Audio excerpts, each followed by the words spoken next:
કર્મચારીઓને બોનસ તેમજ રહેમ ભથ્થા ચૂકવવા બાબતે આખરે મંજૂરી મળી છે.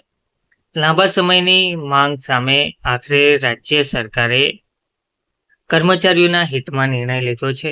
કર્મચારીઓને હવેથી બોનસ રહેમ ભથ્થા ચૂકવવામાં આવશે.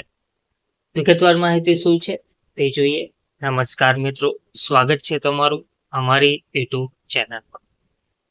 મિત્રો, એપીએમસી કર્મચારીઓને હવે બોનસ તેમજ રહેમ ભથ્થા ચૂકવણી માટે મંજૂરી આપી છે.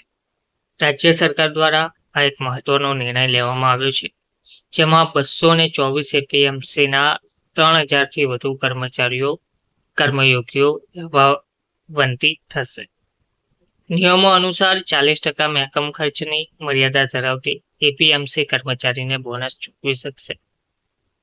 હવેથી રાજ્યની ખેતીવાડી ઉત્પન્ન બજાર સમિતિઓ એપીએમસીના કર્મચારીઓ ને નિયત શરતોને આધીન બોનસ અને રહેમ ભથ્થા ચૂકવવાની સત્તાવાર મંજૂરી અપાઈ છે. જે એપીએમસીનો કુલ મહેકમ ખર્ચ બજારના નિયમો મુજબ 40%ની મર્યાદામાં રહેતો હશે.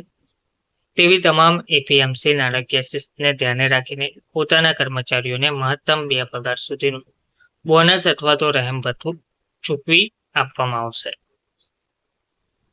આ નિર્ણયથી રાજ્યની 224 એપીએમસીના આશરે 3000થી વધુ કર્મચારીને સીધો લાભ મળશે.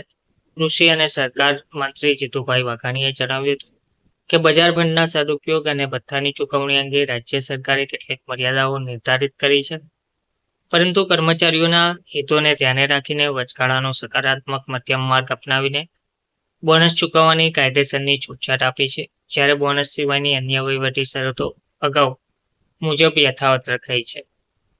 એપીએમસીના સુદૃઢ વહીવટી અને નાણાકીય હિતોની રક્ષા સાથે તેના કર્મયોગીઓનું કલ્યાણ કરવું એ પણ સરકારની પ્રાથમિકતા રહી છે. ગુજરાત રાજ્ય બજાર સમિતિ કર્મચારી સંઘ ગાંધીનગર દ્વારા કરાયેલી રજૂઆતો સંદર્ભે મુખ્યમંત્રી સાથે કરેલી ઉચ્ચ સ્તરીય વિચારણા બાદ આ મંજૂરી આપવામાં આવી છે. ધન્યવાદ.